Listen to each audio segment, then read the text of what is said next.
বাইতুল মুকাররমের বাংলাদেশ জাতীয় মসজিদে বাংলাদেশের ঐতিহাসিক রাসূল সাল্লাল্লাহু আলাইহি ওয়াসাল্লামের জীবন বৃত্তান্তিক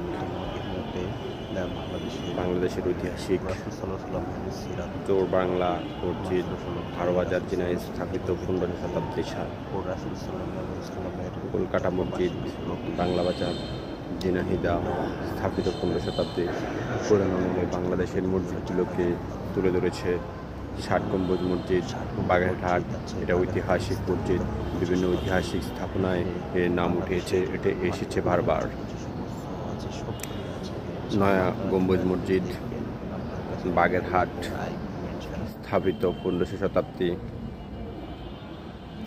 এই আরেকটা মসজিদ বাংলাদেশের ঐতিহাসিক স্থাপনা চুনাখোলা মসজিদ বাগেরহাট স্থাপিত 15 শতাব্দীর। আজ থেকে অনেক শত শত বছর আগের মসজিদগুলো এখন বাংলাদেশের বাইতুল মুকাররম উত্তর গেটে রাসূল সাল্লাল্লাহু আলাইহি সাল্লামের জীবন বৃত্তান্তিকে ফুটিয়ে তুলেছেন। এটা হচ্ছে দরবেশ বাড়ি মসজিদ, পুরো চাঁপাইনবাবগঞ্জ স্থাপিত 1479 শতাব্দীতে। আমরা আরেকটা মসজিদ দেখতে পাচ্ছি, বাবা আদম মসজিদ রামপাল মুন্সিগঞ্জ স্থাপিত 1483 সালের মসজিদ।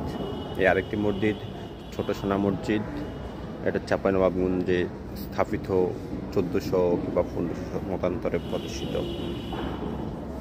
এই আরেকটা মসজিদ রাজবিবি মসজিদ গড়ে চাঁপাইনবাবগঞ্জ স্থাপিত।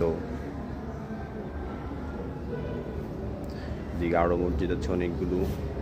রাসূল সাল্লাল্লাহু আলাইহি সাল্লামের জীবন বৃত্তান্ত, রাসূল সাল্লাল্লাহু আলাইহি সাল্লামের অনুযায়ী বিভিন্ন দর্শনীয় স্থান এখানে দেখতে এসেছে।